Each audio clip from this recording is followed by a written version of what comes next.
Hello everyone and welcome back to my channel True Stories.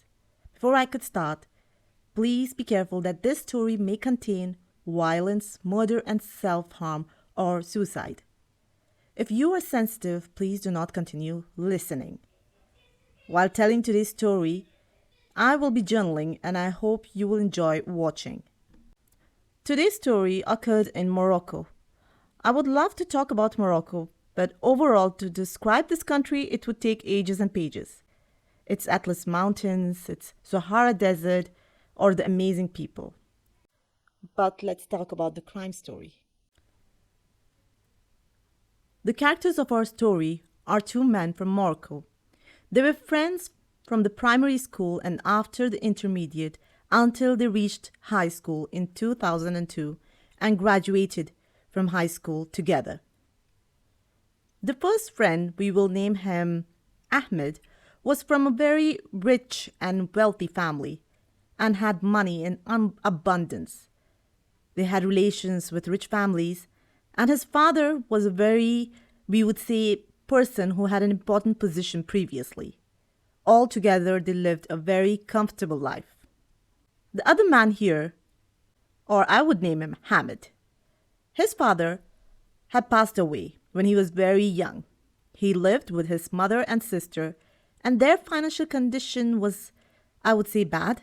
He had a rough life and were struggling financially. He was going through rough days. During his studies, he didn't have allowance or even money to buy clothes. Either it was like lending from people or given to him as a gift from his friend Ahmed. When they grew up and they graduated from high school, they started dreaming for the future and changing it into reality. And they were waiting for opportunities. Ahmed here was an average student, or I would say a low-achieving student. After finishing high school, he decided to go into military corps as a policeman. Now his friend Hamid anxiously needed the job. He needed the job to be able to help his mother and sister. He planned to enter the military too. Now, to enter the military after high school was like he needed help in matters of registration and other related things. In these situations, we do need someone to manage the affairs of registration, and this boy was an orphan. Hamid here requested Ahmed to help him with the registration, and his father would make things easier and he would appreciate it. Ahmed got accepted and Hamid got rejected. We don't know why they rejected Hamid. It could be that the number of required men in this field were complete. Ahmed was lucky enough and got into the field of military and thought that there would be no need for studying further. Now, Ahmed's job came with a competitive salary and compensation that included housing, travel opportunities, marriage allowance if he gets married. So that was an exciting part in his life. As for Hamid, he needed this job badly. But I would say it was fate, which is not accepted by many. It was destined, but instead of agreeing or accepting this fact, he was holding a grudge against his own friend.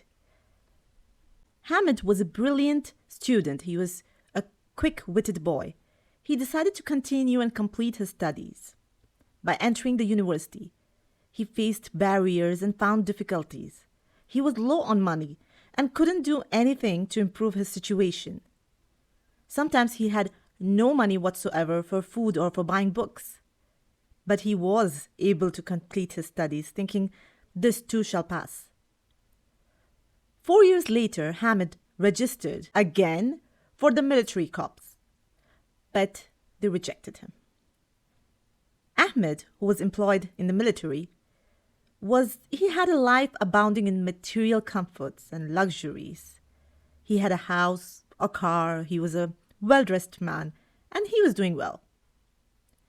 Hamid, on the other hand, he had hatred and bitterness. People around him admired him and respected him. They took his presence into consideration. Hamid, on the other hand, the hatred and the bitterness which generated day by day, became huge. He blamed his luck. He blamed how unlucky he was. But he also was very tired. At this stage, Hamid got tired. He said it would be better if he could complete his studies and get his master's degree. He did get his master's degree and then applied for the military again and got rejected. Now he agreed and accepted that this was fate. As it is said, you can only control so much. In the end, the rest is up to fate. Hamid started selling and setting up a market stall on streets. He started selling used items. He didn't earn much. I would say he didn't make that much of a profit with this business. But he had to do something. He got married to a very pretty lady, and she was also from an average family, and that's why they agreed that they could give their daughter to Hamid. He lived with his mother in the same house. Now God blessed Hamid, and he became a father of 2 children. Later he continued working on his street stalls, and he earned a couple of dirhams, and sometimes nothing. Life at this point for Hamid was getting difficult, and he somehow felt miserable, troublesome, and complicated. When he saw himself in this situation, he used to see his neighbor from the other side, who was Ahmed, and what he has become. He became a well-known personality in his neighborhood. Everyone in the neighborhood used to approach him for help and support, for aid and assistance, if they want assistance for work or job. People around him loved him. He had a beautiful personality. He was a self-disciplined character. But so far he didn't marry. After a period of suffering, Hamid was tired. He was tired of his life, and he was unable to meet any expenses of house, food, or drink. His condition kept on changing. It kept on changing from bad to worse. He was in a psychological state of oppression, hunger, and poverty. The man almost went crazy and started losing control. He couldn't manage his anger. He couldn't manage the way he thought anymore. He literally started beating his sister and hitting his wife. The problem here is that he couldn't accept. He had Ahmed in his thoughts all along. He thought that he who had a master's degree was jobless, selling used things on streets, and couldn't make a profit out of it, a reasonable one. He couldn't live a proper life. On the other hand, his friend and his neighbor Ahmed, who was just a high school student, was in a military and owned a car. He didn't have to wait or literally ask people to take him, drive him to his work or other places. He kept in mind that this person was relying completely on himself. As for me, from the beginning of my life, I have been relying on the others. Miserable of state is what he felt at this point. His wife started hating him. The problems between them took a major toll. As soon as he used to enter the house from his work, it was a different chapter of his life. He went through complete loss of mind and money.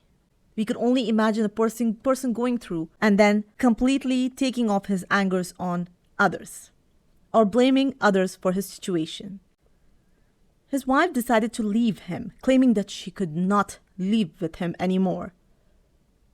Later, he grabbed her and started beating her severely and caused bruises and bumps. She went to complain and filed a divorce case against him. He was sentenced to 1 year in prison. After he had suffered mentally, this man had no more to go through, but he did. After he came back from the prison, another bigger problem, something which was impractical and something I may say unreal, that he was about to discover.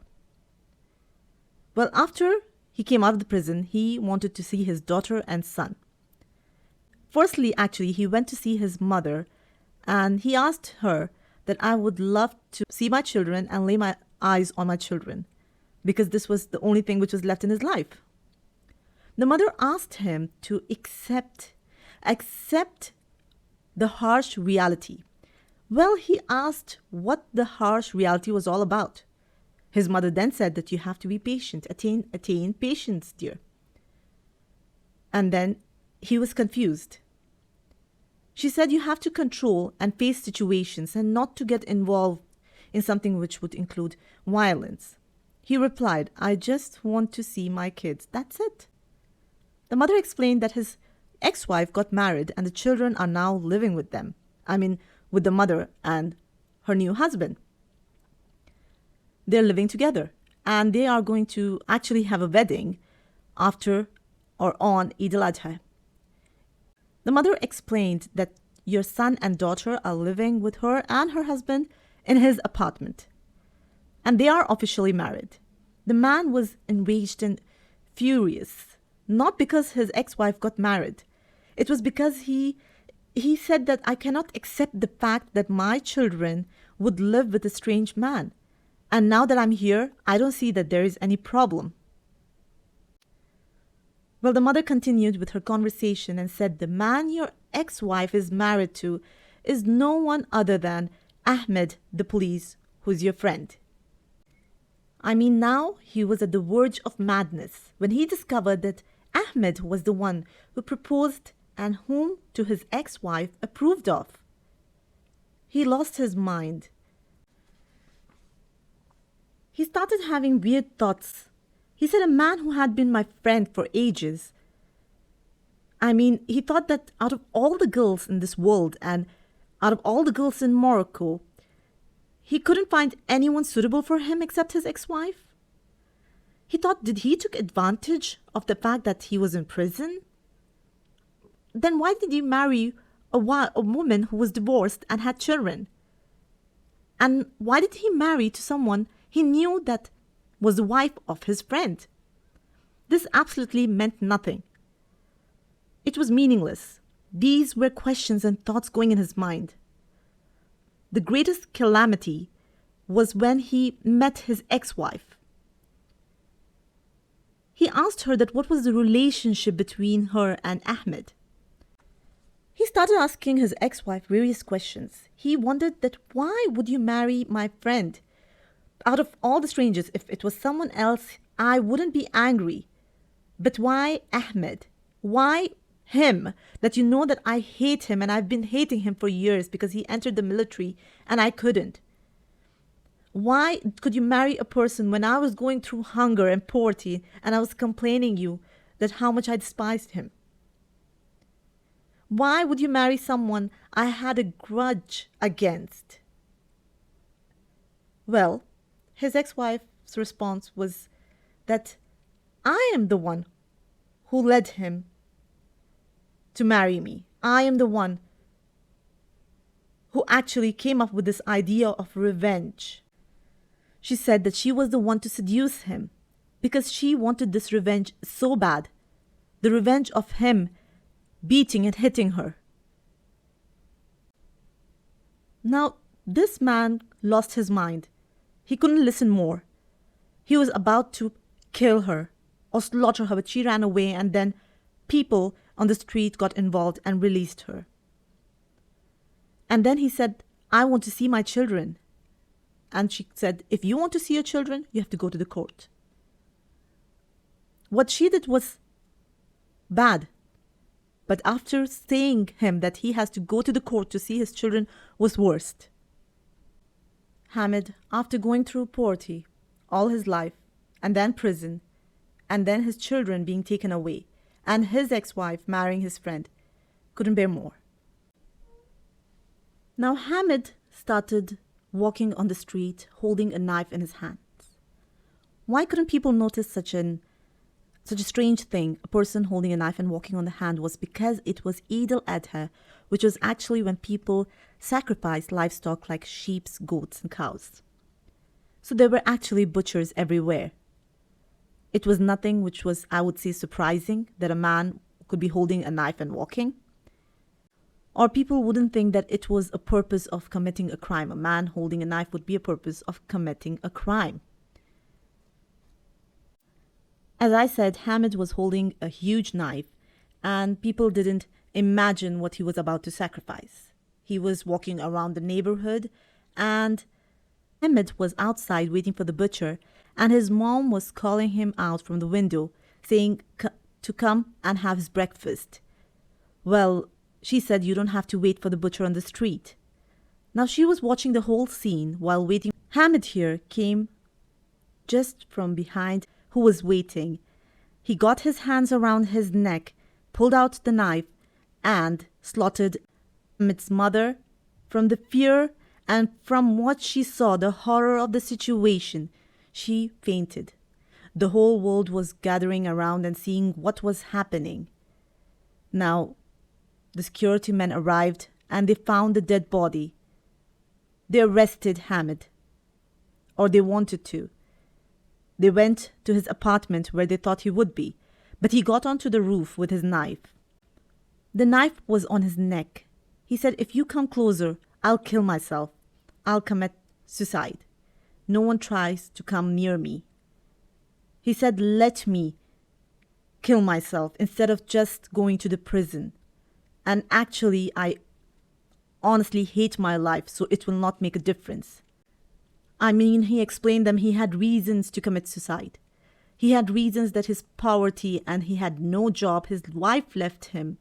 He said there's nothing else left in life, so I would rather take my life.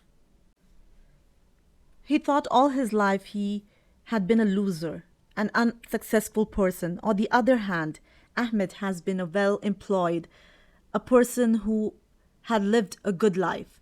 He thought he not only suffered unemployment, he also had his master's degree and thought he could make life better.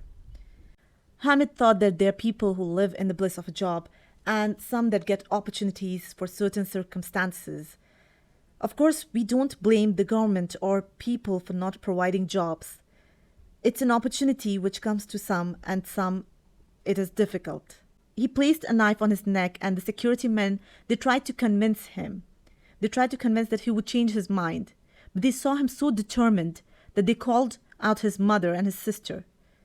His mother and sister arrived and started crying and begging him. They asked him not to kill himself and not to commit suicide. Now, the security men were able to control him. And then later, indeed, he was referred to a trial. He was sentenced to life imprisonment because execution is not allowed in Morocco. What we learn from the story is there are two things in life one should always agree to.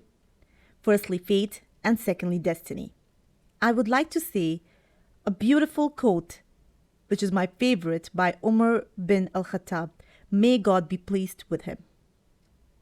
The quote states, "No amount of worrying can change the future.